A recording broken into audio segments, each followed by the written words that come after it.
Hello everyone. Very good morning to all of you. आज के video में 23 जुलाई 2024 के करंट अफेयर कवर करेंगे। करंट अफेयर की पीडीएफ आप डेली मेरे टेलीग्राम ग्रुप से डाउनलोड कर सकते हैं। मेरे टेलीग्राम का ऑफिशियल लिंक वीडियो के डिस्क्रिप्शन में सबसे ऊपर दिया हुआ है। आज की जो मेन हेडलाइन है वो ये है कि इसरो को बेस्ट टेक्नोलॉजी अवार्ड से सम्मानित किया गया है भारत सरकार की तरफ से। इतना ही नहीं, मनोलो मार्केस जो है ये भारतीय फुटबॉल की जो नेशनल टीम है उसके नए कोच के रूप में अपॉइंट किए गए हैं। फिलहाल इनके बारे में वीडियो के बीच में भी बात करेंगे। सबसे पहले बात कर लेते हैं कल के क्वेश्चन की। मैंने आपसे कल art and culture plus static GK से एक सवाल पूछा था। मेरा सवाल ये था कि पुंग चोलम ये कौन से राज्य का फोक डांस है। तो आप में से वो स्टूडेंट जिन्होंने मणिपुर आंसर किया है उन सभी का आंसर सही है।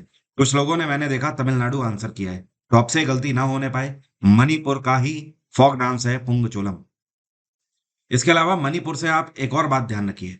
पिछले साल ही 2023 में मणिपुर में एक चावल की प्रजाति उगाई जाती है जिसका नाम है चक हाओ। क्या नाम है? चक हाओ। ये दरअसल ब्लैक राइस है, एक तरीके का काला चावल है।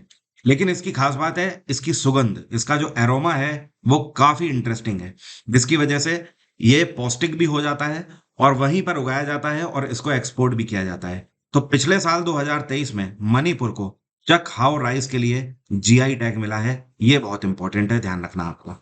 मणिपुर में इस टाइम पे मुख्यमंत्री हैं बीरेन्द्र सिंह और यहाँ पे गवर्नर कौन है? अनसुईया उइके। मैं आपको याद दिलाता रहता हूँ मुख्यमंत्री और गवर्नर की, वो इसलिए क्योंकि एसएससी हर साल हर एक शिफ्ट में कहीं ना कहीं ये अपॉइंटमेंट के क्वेश्चन जरूर रखता है। कभी वो मुख्यमंत्री पूछ लेता है, कभी गवर्नर किसी स्टेट के पूछ लेता है, और ये बिल्कुल फ्री के नंबर होते हैं जो कि हम में से कई लोग छोड़ के आ जाते हैं। तो ऐसी गलती इस बार नहीं होनी चाहिए, क्योंकि वैकेंसी बहुत है, उसके बाद भी सिलेक्शन ना हो तो फिर हमारी गलती है।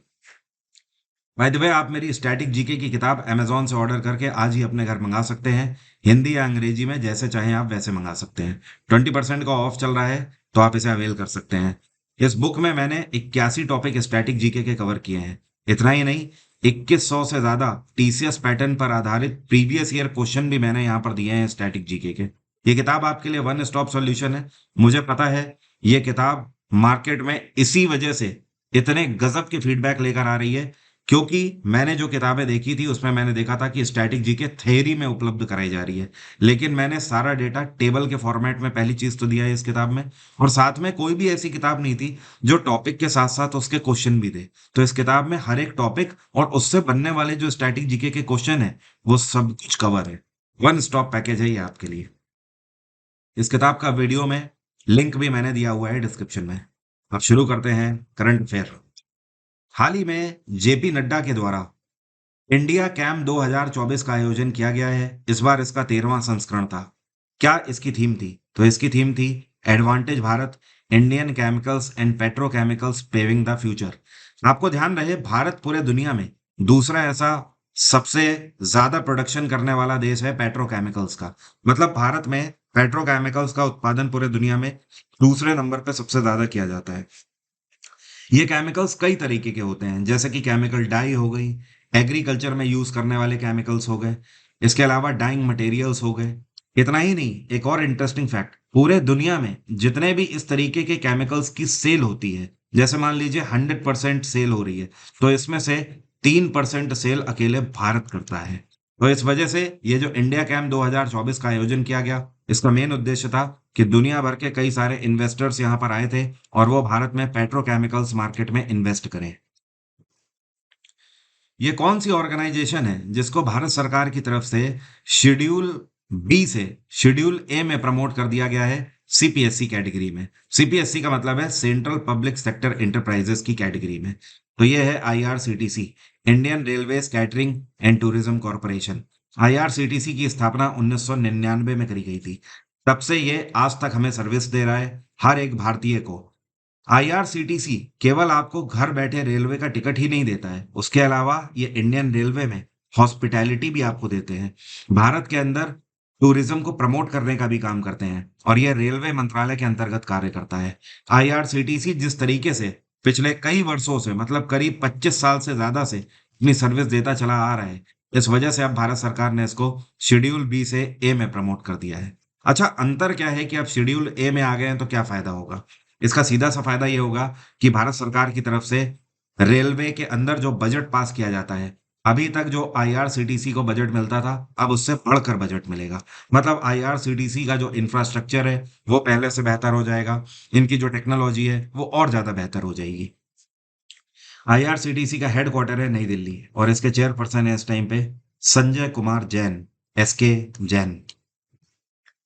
ये कौन सा संस्थान है जिसने राजस्थान सरकार के साथ एक पैक्ट साइन किया है और ये चाहते हैं कि राजस्थान के अंदर कोटा डिस्ट्रिक्ट में एक नए ग्रीन फील्ड एयरपोर्ट की स्थापना करी जाए?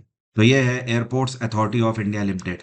इन्होंने राजस्थान में सरकार के साथ ये पैक्ट साइन किया है और अब आने वाले समय में कोटा में ग्रीन फील्ड एयरपोर्ट का निर्माण किया जाएगा। ग्रीन फील्ड एयरपोर्ट का मतलब एक ऐसा एयरपोर्ट जो कि पूरे तरीके से सोलर से संचालित होगा। सोलर को ही हम लोग ग्रीन टेक्नोलॉजी भी बोलते हैं क्योंकि ये रिन्यूएबल एनर्जी है। राजस्थान में पहले कांग्रेस की सरकार थी 1 साल पहले, लेकिन अभी कुछ महीनों पहले यहाँ पर विधानसभा के इलेक्शन हुए और बीजेपी ने यहाँ पर सरकार बनाई। इस टाइम पे यहाँ पे मुख्यमंत्री हैं भजन लाल शर्मा और राजस्थान के गवर्नर हैं कलराज मिश्र। वैसे राजस्थान में कई तरीके के फोक डांस भी हैं जो कि परफॉर्म किए जाते हैं। ये कौन कौन से फोक डांस हैं? एक तो यहाँ का काफी फेमस है, सबसे ज्यादा घूमर हो गया। इसके अलावा घनघोर भी यहाँ पर चलता है।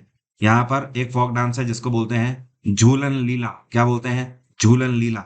एक और डांस है जिसको चक्री नाच बोलते हैं। ठीक है, तो ये सब राजस्थान के फोक डांस है। ये भारत सरकार का कौन सा विभाग है जिसने भारतीय एयरटेल को एक नया प्रोजेक्ट दिया है और इसका नाम है टैक्स नेट 2.0 प्रोजेक्ट? तो ये है CBDT, central board of direct taxes. CBDT Bharat के अंदर एक तरीके से टैक्स को ऑपरेट करने वाला एक विभाग है और साथ में ये आईटी डिपार्टमेंट के साथ मिलकर काम करते हैं। देखिए, अभी तक सीबीडीटी ने टैक्स नेट 1.0 प्रोजेक्ट लॉन्च किया था। इस प्रोजेक्ट का सीधा सा मतलब यह है कि हमारे देश में जो टैक्स विभागों से जुड़े हुए जो संस्थान हैं, चाहे वो सीबीडीटी हो गया, जीएसटी हो गया, आईटी विभाग हो गया, इन सभी में भारतीय एयरटेल का नेटवर्क यूज किया जा रहा था। अब देखिए, ये सारे विभाग आपस में वीडियो कॉन्फ्रेंस की मीटिंग भी करते हैं, आपस में ऑडियो कम्युनिकेशन भी करते हैं और भी इंपॉर्टेंट फाइल्स आपस में एक दूसरे के सर्वर पे साझा करते हैं। तो इनका जो आईएसपी है ये एयरटेल है। अब एयरटेल के ऊपर जिम्मेदारी बढ़ जाती है। जिम्मेदारी ये है एयरटेल की कि हमारे इन विभागों की जितनी भी वाइटल इंफॉर्मेशन है वो एयरटेल अपने सर्वर में सिक्योर रखे। तो एयरटेल की इस रिलायबिलिटी को देखते हुए सीबीडीटी ने इनसे खुश होकर इनको नया कॉन्ट्रैक्ट दिया है अगले फेज के लिए, टैक्स नेट 2.0 प्रोजेक्ट। मतलब कहने का आगे आने वाले कई वर्षों तक भारतीय एयरटेल हमारे आईटी डिपार्टमेंट और सीबीडीटी को सर्व करता रहेगा। भारतीय एयरटेल के सीईओ हैं इस टाइम पे गोपाल विट्ठल। एयरटेल की स्थापना 1995 में करी गई थी और इसका हेडक्वार्टर है नई दिल्ली।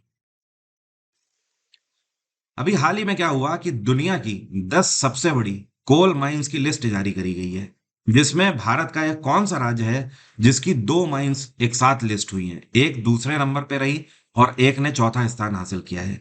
तो यह राज्य है छत्तीसगढ़। अब छत्तीसगढ़ की ये कौन कौन सी दो माइन है? पहली तो है छत्तीसगढ़ की गेवरा माइन, इसको बोलते हैं, इसने दूसरा स्थान हासिल किया है। और एक है छत्तीसगढ़ की, इसको बोलते हैं कुसमुंडा। क्या बोलते हैं? कुसमुंडा माइन, इसने चौथा स्थान हासिल किया है। ये तो बात हो गई भारत की। टॉप 10 में नंबर 1 पे कौन सी रही? तो पूरे दुनिया में कोयले का सबसे ज्यादा उत्पादन जो कंपनी करती है वो अमेरिकी कंपनी है और इसका नाम है ब्लैक थंडर। क्या नाम है? Black thunder. दूसरी आप आपको पता ही है, तीसरे नंबर पे भी अमेरिकी ही कंपनी है, इसका नाम है एंटेलोप। यहां पर मैं लिख देता हूं एंटेलोप। ये तीसरे नंबर पे। चौथे नंबर पे कुसमुंडा हो गई और पांचवें नंबर पे चाइना की एक कंपनी है जिसका नाम है शांची। यहां पर मैं लिखता हूं शांची कोल माइन। ठीक है। वैसे टॉप 10 की मैंने लिस्ट पीडीएफ में दे दी है, तो आप एक बार पीडीएफ जरूर देख लीजिएगा। क्या आपको पता है भारत में पहली बार कोयले का उत्पादन कब किया गया था? यह साल था 1774, जब ईस्ट इंडिया कंपनी के द्वारा पश्चिम बंगाल के रानीगंज में कोल माइनिंग स्टार्ट करी गई थी। अभी कुछ टाइम पहले अक्षय कुमार को कास्ट करके एक मूवी भी आई थी, अगर आपने देखी हो, रानीगंज, मिशन रानीगंज। उसमें दरअसल उस कोल माइन में कई सारे कर्मचारी फंस गए थे, उसका इंसिडेंस दिखाया हुआ है। खैर, मैं किसी भी चीज को प्रमोट नहीं कर रहा हूँ, स्पॉन्सर्ड नहीं है। मैंने जस्ट आपको याद दिलाया इसलिए कि इस तरीके के सब्जेक्ट बेस्ड मूवी अगर आप देखते हैं तो इन चीजों से आप अवेयर रहते हैं। हाल ही में ऑल इंडिया फुटबॉल फेडरेशन की तरफ से 2024 के men's player of the year का अवार्ड किसको दिया गया है? ऑल इंडिया फुटबॉल फेडरेशन की तरफ से ये हैं लालियान जुआला छंटे। क्या नाम है? लालियान जुआला छंटे।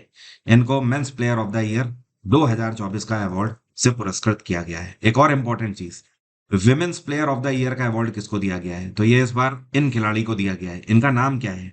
तो यहां पर मैं लिखता हूं इनका नाम। इनका नाम है इंदुमती, इंदुमती काथी रेसन, काथी रेसन। ठीक है।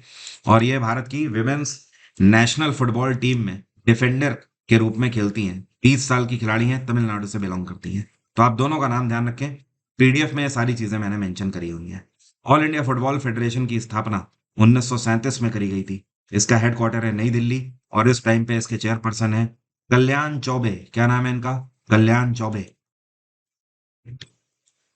यह कौन सा देश है जिसके द्वारा इनकी एक अर्थ ऑब्जर्वेशन सैटेलाइट हाल ही में लॉन्च करी गई है? इसका नाम है गाओफेन 1105।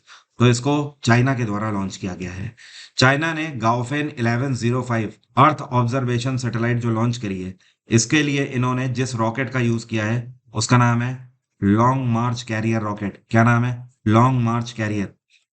और ऐसा चाइना पहली बार नहीं कर रहा है। इस रॉकेट का यूज चाइना अभी तक 528 बार कर चुका है। मतलब आप सोचिए कि चाइना कितनी जल्दी जल्दी सैटेलाइट लॉन्च करता है।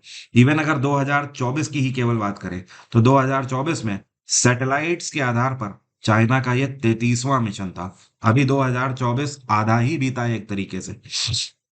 एंड इवन आधा भी बीतने में अभी 10 दिन है, तब ये 33 सैटेलाइट लॉन्च कर चुके हैं। ऑन एन एवरेज अगर देखा जाए तो हर महीने करीब 3 सैटेलाइट लॉन्च कर रहा है चाइना। मतलब हर 10 दिन में करीब एक सैटेलाइट, जो कि अपने आप में बहुत ज्यादा है। और पूरे दुनिया में ये सबसे ज्यादा सैटेलाइट लॉन्च कर रहे हैं इस टाइम पे। अर्थ ऑब्जर्वेशन सैटेलाइट का काम क्या होता है? इसका सीधा सा काम होता है जमीन पर, अर्थ पर हर एक चीज पर नजर रखना। चाहे फिर वो माउंटेन्स हो, चाहे वो वैली एरियाज हो, चाहे वो रोड बनाने के लिए मैपिंग हो, हर एक चीज पर यह नजर रखती है।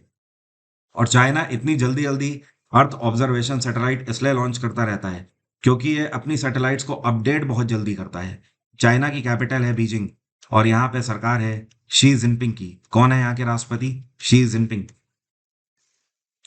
ये कौन है जो कि भारत की मेंस फुटबॉल टीम के हेड कोच के रूप में अपॉइंट किए गए हैं? तो जो आपको पिक्चर में दिखाई दे रहे हैं, इनका नाम है मैनोलो मार्केस।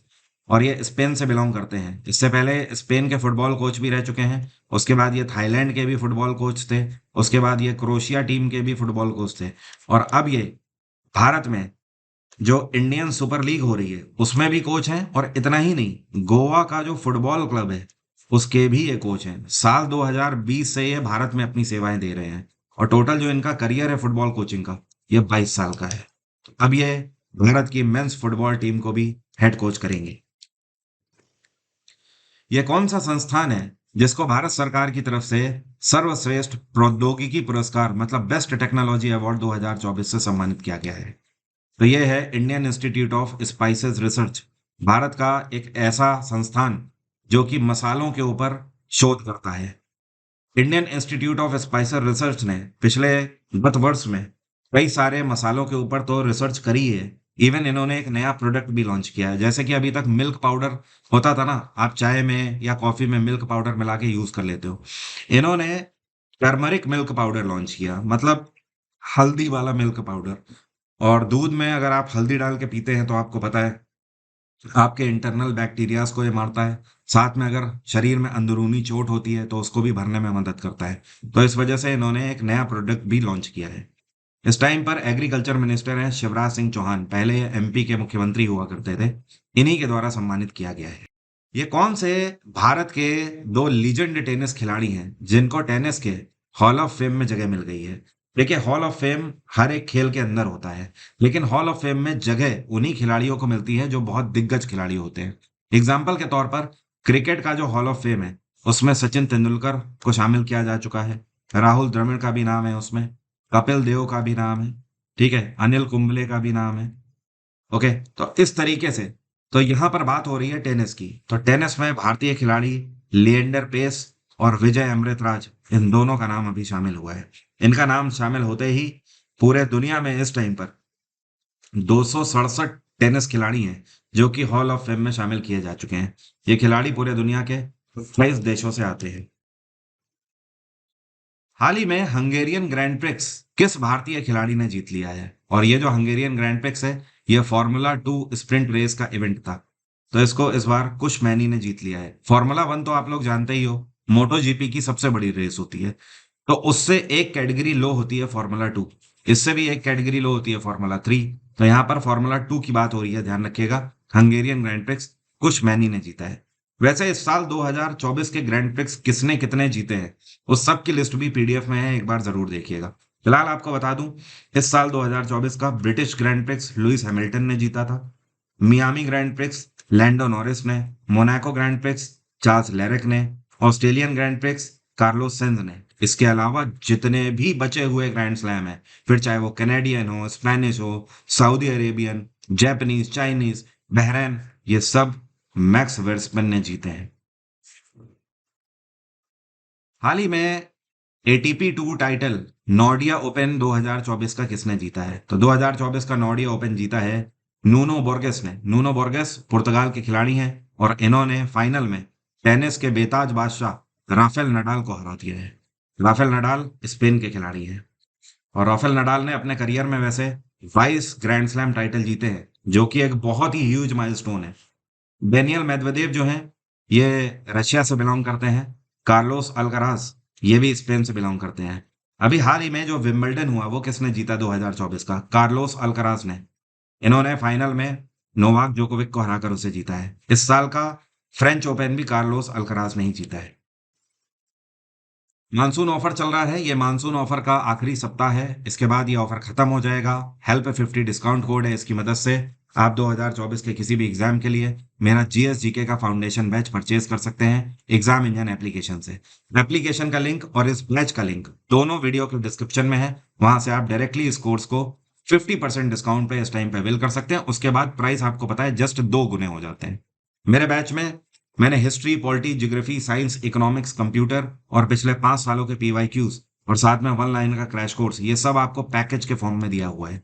समय बहुत कम है और आपको सिलेबस भी कवर करना है, उसके बाद प्रैक्टिस भी करनी है क्वेश्चन की। तो ये केवल तभी पॉसिबल हो सकता है जब आपको एक बार में पूरा कंटेंट मिल जाए। ये बैच आपके लिए वन स्टॉप सॉल्यूशन है।